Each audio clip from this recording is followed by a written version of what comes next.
It's been quite the season for Barcelona. What was your standout moment from today, Luis?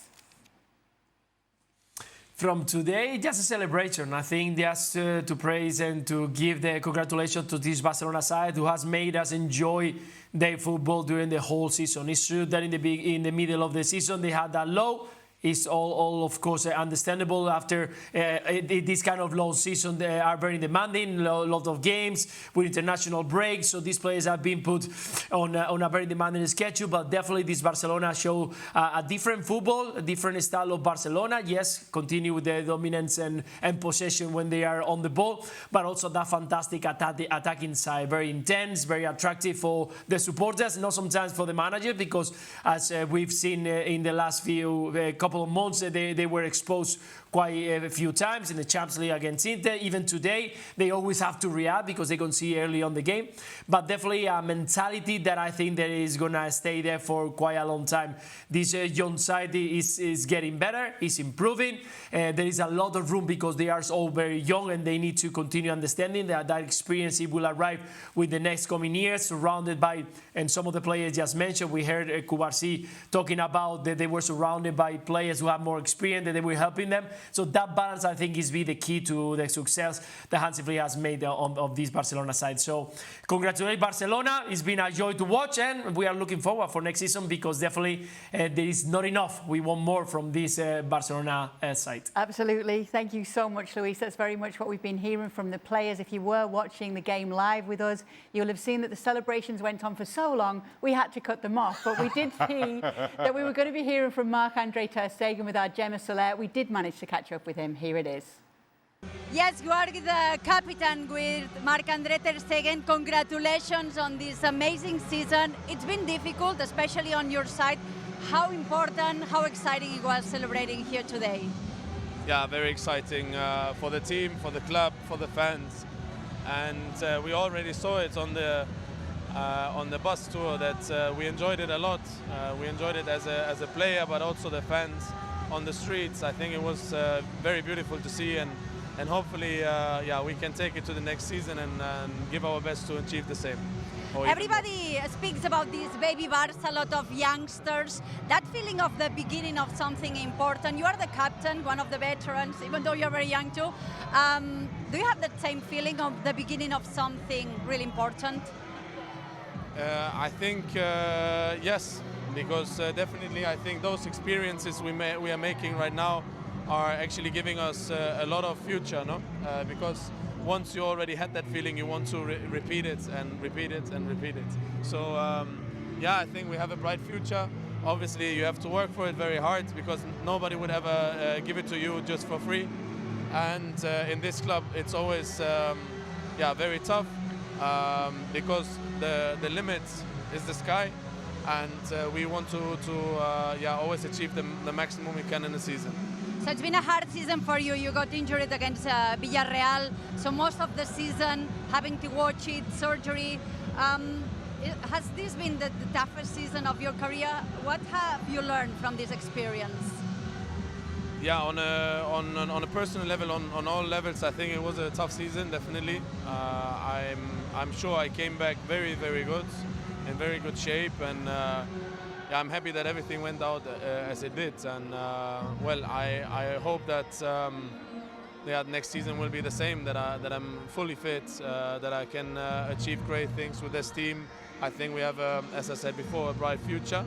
And but yeah, we have to work for it very hard, and I will do my best in order to be always on 100% and help the team. Amazing how Hansi Flick has brought this high line, the offside trap, and the way the defenders, the goalkeepers are achieving this big success. Well, it's actually a very high line, I need to say, and today also sometimes a bit imbalanced. But no, definitely during the season we did a very good job. And we try to do as much as we can. Also, what he was asking us for, and I think it worked great. And well, this is something we have to keep going and believe in the philosophy of the coach.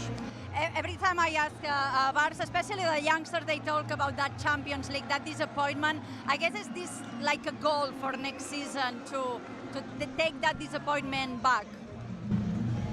Well, of course, it was a big disappointment because we had it so close to go to the Champions League final, but and it was actually also very deserved. But well, at the end, it's about details, and we have to take this as an experience with us, and hopefully we can do better in the future. But I think we did a massive job during the season. We had the support all over the world, and I think we felt very supported, and this also helps in order to achieve your goals. One last question about Tech Chesney. How important was his arrival? How has bbeen working with him? And how do you imagine next season? He did a fantastic job. We were of course we were talking a lot. We understand each other very well. Also, we're having a great relationship and very respectful. And actually, he deserves the best. No, that he came in a very difficult moment because in December, January, we had some difficulties also in the league, and well, actually, he gave us a lot of balance. But Iñaki as well. It was at the end a decision of the coach. Both goalkeepers did a very good job, and I'm happy for both of them because it's also a big part of them. That we could achieve the trophies. Forest holding on to edge West Ham there and keep those Champions League hopes alive. Forest remaining just a point behind fourth place Chelsea as it stands, and they will host Chelsea next weekend at the City Ground on Sunday. This is what we're looking at when it comes to the games that are remaining for those in the battle. Now, of course, Manchester City still have that game in hand to play against Bournemouth. That's coming up on Tuesday. But then when it comes to the final day, this is what we're looking at. It is hard to take your eyes off that showdown between Forest and Chelsea. Newcastle will be playing Everton, Aston Villa at Manchester United, Man City at Fulham. It is that time of the day where we talk about the top five. It often changes with opinions and facts and all of that stuff. And Frank Leboeuf always shows up for this top five talk. Frank, today, anything has changed in your mind as to who will be securing these remaining Champions League spots? No, I'm concerned about Chelsea because they're going to play against Forest, and it's going to be of course very difficult because they're going to play away from home, and Nottingham's going to be up to a miracle because overall they deserve that miracle. They've been outstanding the whole season long.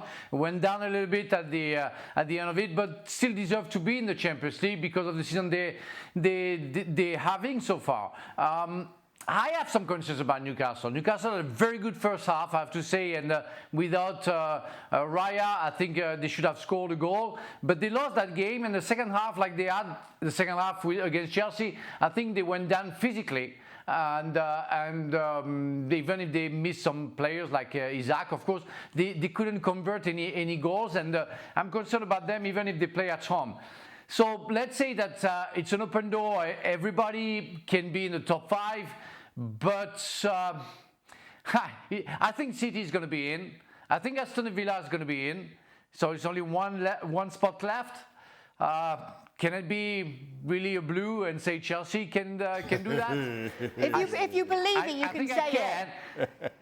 If you believe it, you can say it. Because my heart talks. But if I just feel the football, I would say that Newcastle's going to be in because they're going to win against Everton. Well, the good thing for Newcastle is they are at home. They're at St James's Park, and thank goodness it's not Everton on the final day at Goodison Park when they're waving goodbye to Goodison Park. They've already done that now. Absolutely. They've had their day at Goodison and what a day it was. But if you're Newcastle, you want to be playing for all the marbles at St James's Park, and that's what they're getting. In a team that, as you say, have had their moment with Goodison Park. They aren't playing for anything else for the rest of the season. So I think Newcastle are in a good spot in that regard. For Aston Villa, and we've spoken about this, they finish against Manchester United, who of course have the Europa League final to come. So we see what condition they're in for that final game of the season. And then it all comes down to Chelsea and Nottingham Forest. I think, I'm like Frank, I think City get the job done. They're playing well enough to just about get their job done and finish top five. And so of all the games, the biggest concern and probably the most difficult to call is that Chelsea game away to Nottingham Forest. And that's where I feel it comes unstuck. I don't think while maybe I went into this game against West Ham with concerns around Nottingham Forest, given what we saw last time out against Leicester, given everything after the final whistle with the owner and Nuno Espirito Santo and everything else, I wanted to see how they respond. And I thought they did wonderfully well away to West Ham. And so good enough to at least get a draw against Chelsea, which means that kind of rules both them and Chelsea out of my top 5. At the start of the second half, Henderson was trying to waste time, which is fair enough when you are the underdog with the lead. And Guardiola, within 5-10 minutes of that second half, was clapping Henderson, saying, "Oh, well done, good time wasting." So he was on him for the whole second half about it. So I think that's probably where it comes from, because Henderson, you know, he's a confident guy, so he probably had some words for Guardiola, and Guardiola's Guardiola, so he probably had some words for Henderson as well. But essentially, if the shoe was on the other foot, both people would be doing the exact same thing. So it's just a case of perspective. And as far as Palace go, I'd want my goalkeeper taken as long as humanly possible as well. Does that clear it up for you, Frank? Yes, definitely, and fairly. Fairly from Guardiola to complain about, because when you lose, you try to find excuses, and I totally understand him that he tried to find the first guy that he could blame for his loss, and it's only fair. It's only fair because you're disappointed and you want to try to find excuses and explanations why you lost, and I would have done the same, but fairly enough for Anderson, and any goalkeeper would try to save times and get some times off. And the only bad thing is Anderson, I think, will never be the goalkeeper under Guardiola. That's I can sign for that. Oh, he definitely showed the fight, though, that maybe Pep Guardiola would want from somebody, not backing down. I love it from Henderson. But to Frank's point, and while you understand Guardiola being disappointed, I don't understand why he takes it out on Dean Henderson. As a player, you know, and again, you saw so much of this kind of play out post-game. Crystal Palace are underdogs here.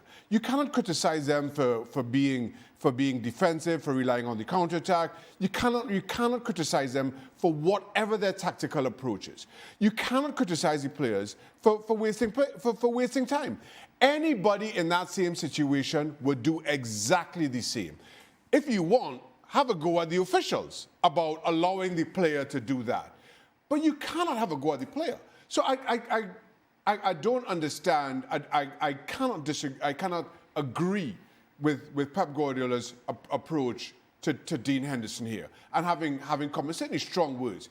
And at times, you've got to be a little bit more dignified in defeat.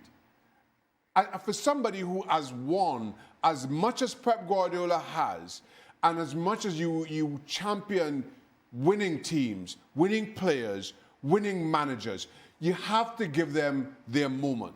And that was Dean Henderson and Crystal Palace's moment. Don't take that away from them. And I have to say, it, for as much as I love Pep Guardiola, for as much respect as I have for him, I thought that was simply awful from a human and football player perspective. Another big talking point has been the fact that Omar Marmoush took that penalty, which was missed, and not Erling Haaland. Pep Guardiola has spoken about this incident, but obviously it is Marmoush up against Dean Henderson here. Dean Henderson stops that, and he stops the follow-up there. And so Pep Guardiola was obviously asked about this afterwards, and this is what he had to say about the fact it was Omar Marmoush taking it and not Erling Haaland. I thought I wanna take it. We didn't speak it. So there are questions that in the meetings and wherever there are things that is already for them. But when that moment for the free kick or penalty, especially, is how the feeling, you know, how you feel. And they decided. They saw that Omar was ready to take it. I think Omar took a lot of time, you know, with the ball stop, should be out to take the ball and after kick, you know, to don't put more pressure on himself, and Henderson make a good save. Manchester City's penalty problem is what we're looking at here, with the latest coming in the FA Cup final on Saturday. This is the conversion rate of their other takers as it stands right now. Erling Haaland's not the best. No, it's not. Haaland has missed clearly three penalties out of 7 so far this season. And while, okay, those numbers don't stack up well for Omar Marmoush, That was his 10th of his professional career. He's only missed one other. So in the moment, you kind of understand the decision to go with Omar Marmoush. Or most of the point, you understand the decision not to go with Erling Haaland. Marmoush strikes the ball well. It's not right in the corner, but give Henderson his credit as well. It was a very good save and a very good follow-up. So but whenever you have a penalty missed in a big moment like this, inevitably there are questions that are going to be asked. Maybe there should have been more clear direction to start the game, but again, kind of given Erling Haaland's issues from 12 yards out this season so far, I don't question the decision not to go with Erling Haaland. And then it becomes, well, who do you go with? Omar Marmoush, kind of just given his performances for Manchester City, given his record, albeit previously, I don't question that decision either. Frank, you used to take penalties. Is it, as Pep Guardiola was saying, coming down to a feeling, as whether you're feeling good about it or bad about it, that can make the decision on the day as to who takes it? It's, of course, about feeling. It cannot be the coach who decides who's going to shoot or not. And it's up to the players to signify to the coach if they want to get it or not during the game. I was the choice number one, and I think Hasselbank was the second. At the time he was there, but before was Dennis Wise. But you have to be kind of a specialist. You have to try, the day before, you have to try something, and the coach has to look at it. And I'm sorry, Marmoush, Anderson made a great save, but that's a no-full penalty. Again, if you're a professional player, you have to know that it's what we call the gloves area of the goalkeeper are in the midway. And it's exactly where Marmoush put the ball. You put the ball on the floor or you put the ball higher. And you should be capable, especially if you're a striker or forward player, be capable of doing that. And he didn't. And he put it on the Anderson gloves, making easier the save.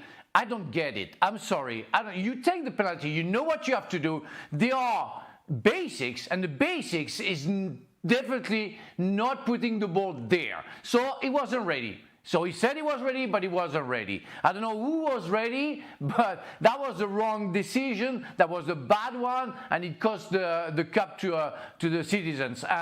I would love to talk to Marmoush. They are that French guy who works on the set pieces for Arsenal. Why didn't hire somebody for penalties? I can be hired. It could cost a fortune to the citizens because I want to be highly paid. But really, it's important. It's really important to know how to shoot a penalty. It's easy. There are basics. And they don't use them. I don't get it. We need you too much on match days, Frank. You're going nowhere. We need that energy right here. The direction of play is going to the wide area, away from the goal. So rules and goalkeeping, usually two of your strongest areas, Shaka. Does that clear it up for you? No. And I'll be honest, as much as I'm a fully paid up member of the Goalkeepers Union, that explanation did absolutely... The ball was going wide because Dean Henderson slapped it wide. And the point is, regardless of the direction of where the ball is going, if Henderson doesn't handle that ball, is Erling Haaland favourite to score? Yes, he is. Because of Dean Henderson's position, because if he doesn't handle the ball, he's absolutely in no man's land. There is nothing about this that for me negates a red card. And I find, I'll be honest, I find the explanation just more confusing. I don't know what's the point they're trying to make. If he does not handle that ball, 99 times out of 100, Erling Haaland scores. And if he doesn't, I think we all kind of are in shock. Is that an acceptable explanation for you, Frank?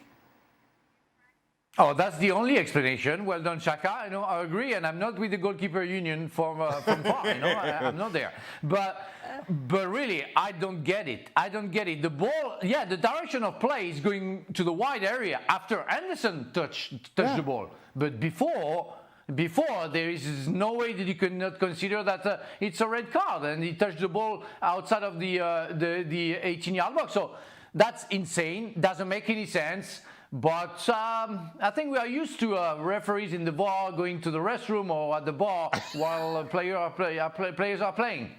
We all know that. Extra time. I've got the question. I've got two sets of questions somewhere.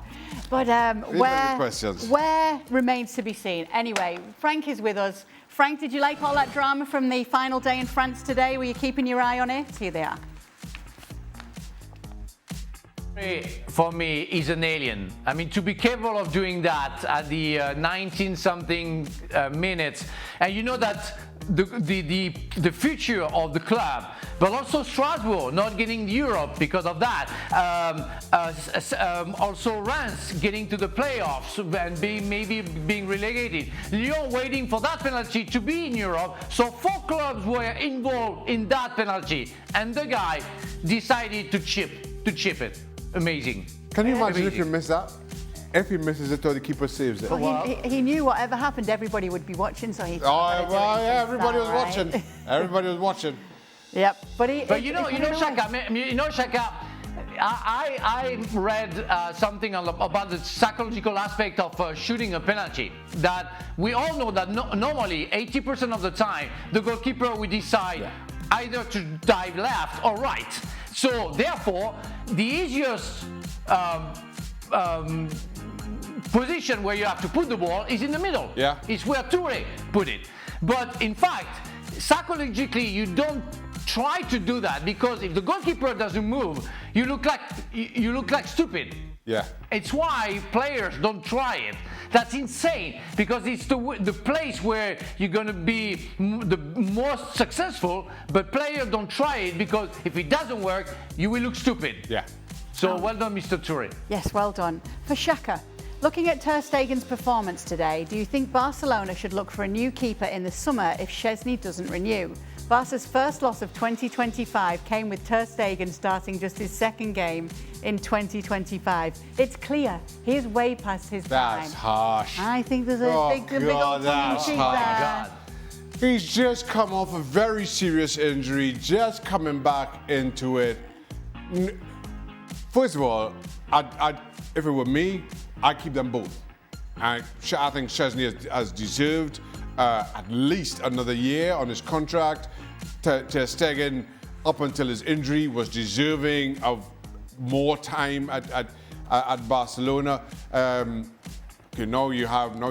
Hansi Flick has a really big decision to make, but you prefer to make a decision between one out of those two than have none and try to figure out what you do from there. But any criticism around Ter Stegen is just a little ridiculous in my opinion. And can we give a shout out to Frank's professionalism today? He was told to be ready for 3, but didn't anticipate that the Barca celebrations at the end of the game would go on as long as they did, and he sat through it all quietly. Oh. Thank you, Frank. Did you like them? Well, I didn't have the choice, but it was long. Interesting, but long. It's okay, I've been texting my babysitter too. I need a little bit longer if you don't mind. Okay. That's true. By the way, I have a question. Ter Stegen only played 2 games. Does it make him being champion? Because I know that I think it's in England you have to play at least like 3 or 4 games to be considered as a champion and to get the silverware. I don't know for the Liga. He started last season. He started last season, and I can't remember how many games he played to start the season. But he got injured after the window closed, so after the end of August. So. Yeah. So I'm going to guess he played some games. 4 or 5 games to start this season. Stop trying to take his medal away from him, Frank. Oh no, well, first Frank's trying to sell him. He's trying to sell him. Now he's trying to take his medal away. I just want to point.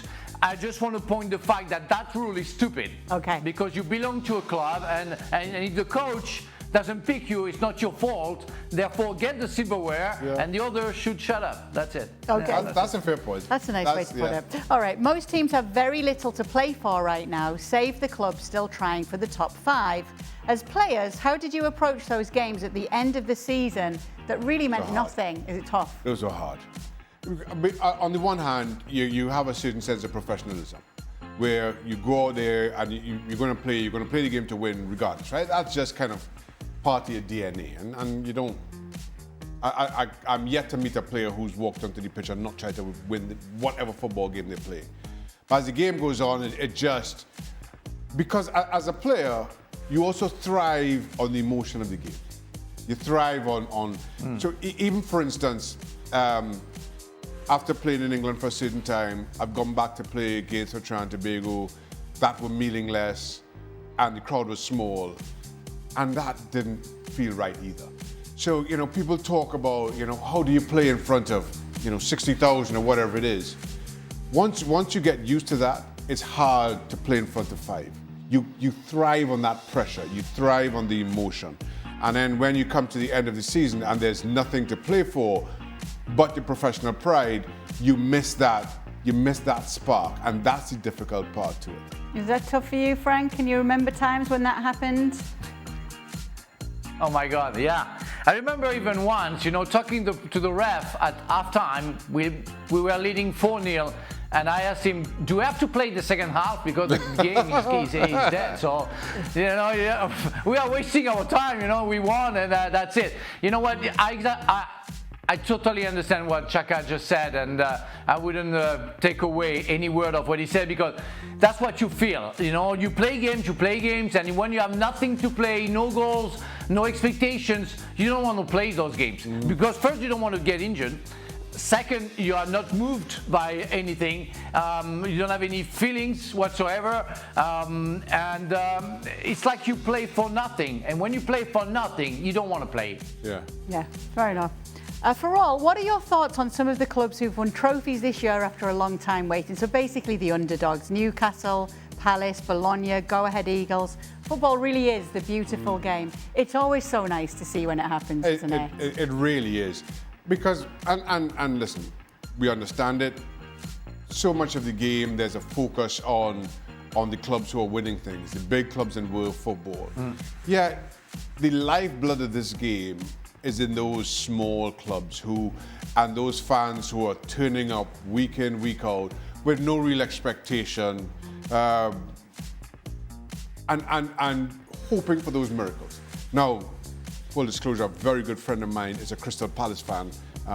Don't ask me why or how he became a Crystal Palace fan, but just to kind of recognize his emotions over, I'm not even going to say over the last couple of days, over the last couple of weeks, ever since Crystal Palace won their semi-final, and the build-up to it. And now all of a sudden, here you have fans who've supported a club, who've given so much to our football club, never seen them lift silverware.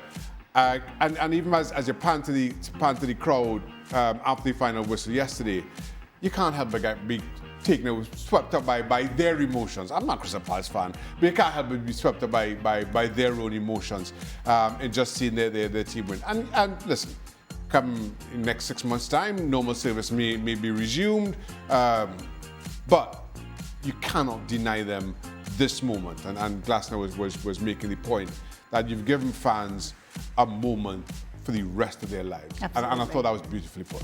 Frank, who's going to win the Premier League next season? Oh, you asked me because you know that I know, and because I was right last year with Liverpool. That's a very hard one. If Arsenal gets a striker, then I can think of Arsenal. If they don't get an Isaac or Jose Guerres, or I don't know who it can be, they're going to struggle again. But I think Pep is going to try to find something where he can go back to the battle and disturbs Liverpool or Arsenal. So it's going to be between those three, I would say. I think I have to go back to Manchester City, because I think Guardiola, unless he cannot buy any players, but if he's going to find the right 2 or 3 players that he needs to go back to the best of Manchester City. Frank, Modric and now coach Xabi Alonso, if that happens, have played together. What is it like playing under the manager who was once your teammate? That's a question directly to going to my fellow compatriot, and I think about him, Gianluca Vialli. He was my teammate and became my coach, and it's complicated. I have to say it's complicated because, especially with Gianluca was my best friend, and he spent Christmas with my family, and suddenly he became the coach, and he had to take distance. That's fair, and you understand that. But don't forget what you've gone through with the guy, and that was a mistake that Gianluca made, and I told him many times, but he had to take the distance and couldn't how do I say that? Couldn't balance our friendship, our business, and we didn't get along, and we got separated, and maybe we weren't smart enough to understand each other, but whatever. I miss him and I regret him a lot. But it's complicated, but they will have to talk. I think Xabi Alonso will have to talk to Modric and say, listen, I will have to take decisions, especially you are 40 years old, so you're not going to play every game, but please allow me to still be your friend in a different way. And like that, it might work. Okay. Frank and Xhaka, what are your best memories of playing at Goodison Park now that Everton played its final match there? There is so much history on that park. There really is. And a kind of typical old ground, you know, the old stereotypical old English football ground. At a time where, while there's a lot of refurbishment in the Premier League grounds now, it was a time where clubs were just starting to switch over from their traditional grounds to some of the newer stadiums that you see today. And Goodison always packed to the rafters. And those old grounds, especially those wooden grounds where right on the stands were right up next to the pitch, fans were loud. I loved it. I remember getting beat 5 there. Was it 5 or 7? I can't hear. Yeah, it was pretty ugly. And you were playing that you went on the bench? Or? No, I was playing. Oh dear. Yeah, I was playing. I remember we played Blackburn and Everton back to back, and we stayed up in the northwest. And between 2 games, I conceded 12. Oh, no. I can't remember which one was 5, which one was 7. But it was fun though. Okay. Yeah, it was great. Well, we are running out of time, Frank. But do you have any memories quickly? Quickly, no, I'm just sad of not seeing Goodison Park anymore. That was typically what I was expecting when I went to England. The atmosphere, the stands, the bar holding the roof, and that was crazy. The atmosphere, I don't know if I won any game at Goodison Park, but it's always been a joy because that was football. Mm-hmm. That was English football. Yeah. That's, for me, the image of football, and the English, especially the English football. So goodbye, farewell Goodison Park. Goodbye Goodison. You know you didn't concede 5 there though, don't you, Frank? Anyway, that will do it for the latest edition of Extra Time. Thanks for being with us. See you tomorrow.